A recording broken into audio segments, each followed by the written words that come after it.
Allah Subhanahu wa ta'ala mengharamkan sifat zalim atas dirinya.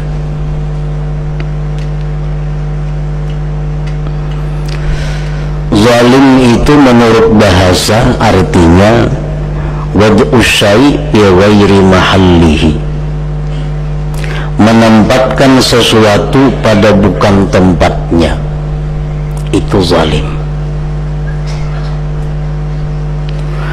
Dan pada syara zalim itu artinya at-tasarruf fi milkil ghairi bi ghairi haq,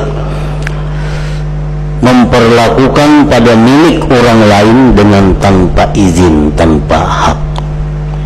Itu namanya adalah zalim. Allah telah mengharamkan zalim itu atas dirinya. Allah Subhanahu wa ta'ala berfirman, innallaha la yazlimun nasa syai'a, sesungguhnya Allah tidak menzalim akan manusia sedikit jua pun. Firman Allah lagi, innallaha la yazlimu mithqala dzarrah, sesungguhnya Allah tidak menzalim seberat biji sesawi. Firman Allah lagi, wa may ya'mal minas salihati wa huwa mu'min fala yakhafu zulman wala hadma, barang siapa yang berbuat kebaikan dan dia beriman, maka tidaklah takut dia zalim dan dikurangi pahalanya. Nah, para muhibbin rahimakumullah, Allah tidak akan menyiksa seseorang dengan sebab dosa orang lain. Nang berdosa ini si A, tahu-tahu nang dihukum si B, nah itu zalim ngarannya. Allah tidak akan berbuat demikian. Allah telah mengharamkan zalim itu atas dirinya.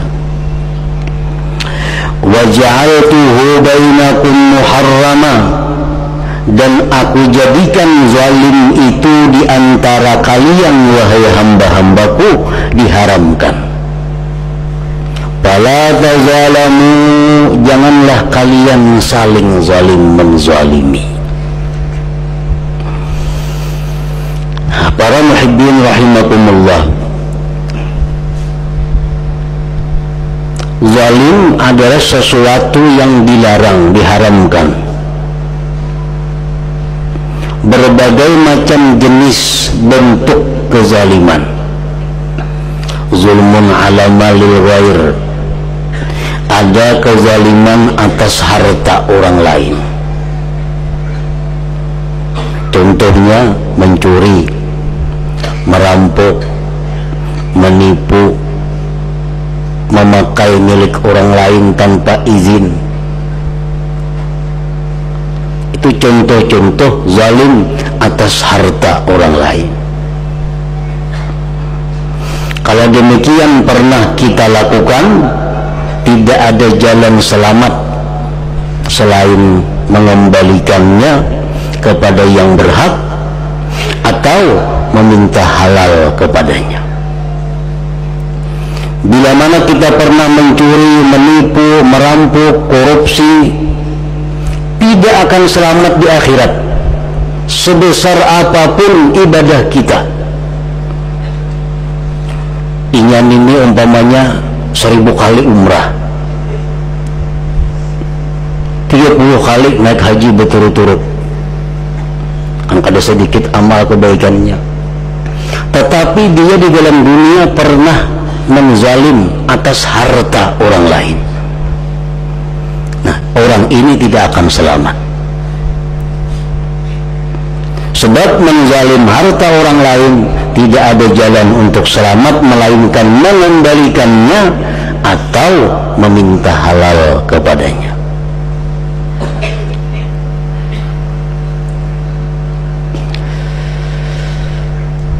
Au nafsul ghair, ada kezaliman itu bentuknya kepada diri orang lain.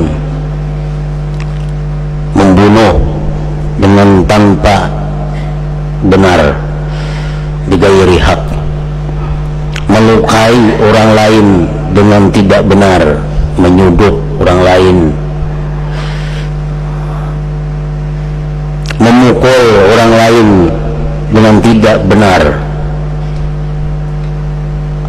Nah, ini tidak ada jalan selamat selain minta halal kepadanya atau minta dibalas atas kezaliman terhadap diri itu. Au irgil ghair, atau kezaliman kepada pribadi orang lain, memfitnah, menggibah, menggunjing. Nah, tidak ada jalan selamat selain minta halal. Au hurmatil ghair, atau kehormatan orang lain, zalim atas kehormatan orang lain, mengganggu, menggoda istri orang lain, itu hurmatil ghair.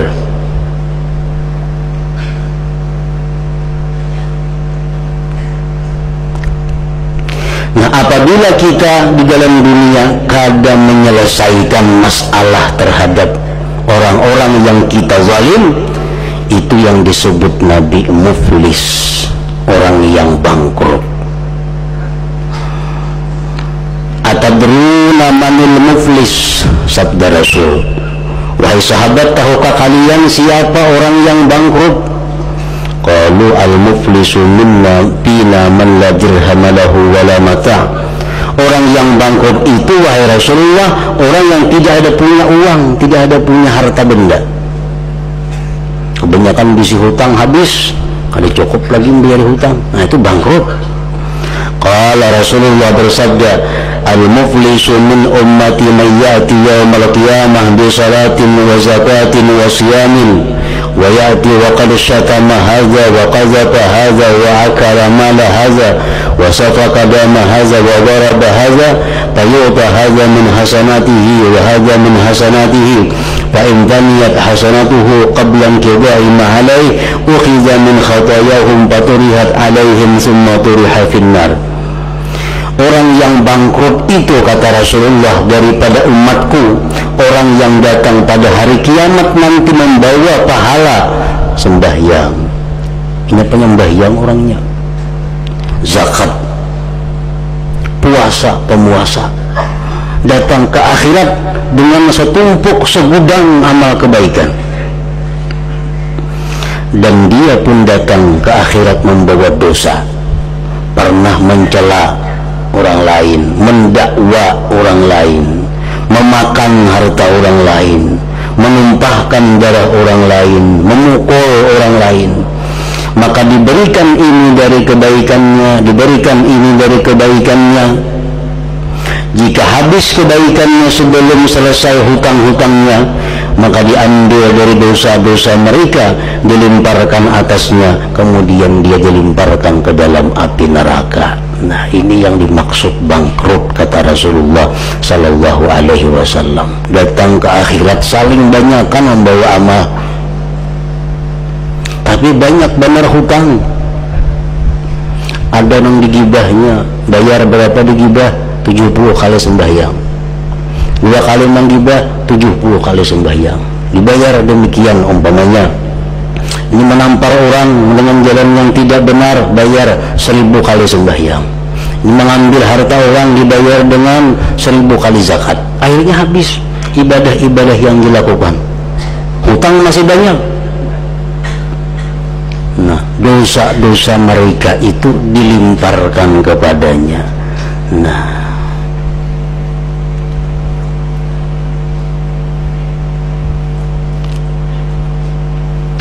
para muhibbin rahimakumullah,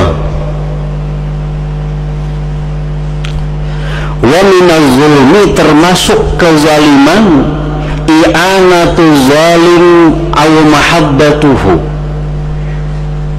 menolong orang zalim, membantu orang zalim, mendukung orang zalim, atau mencintai orang zalim, termasuk zalim juga.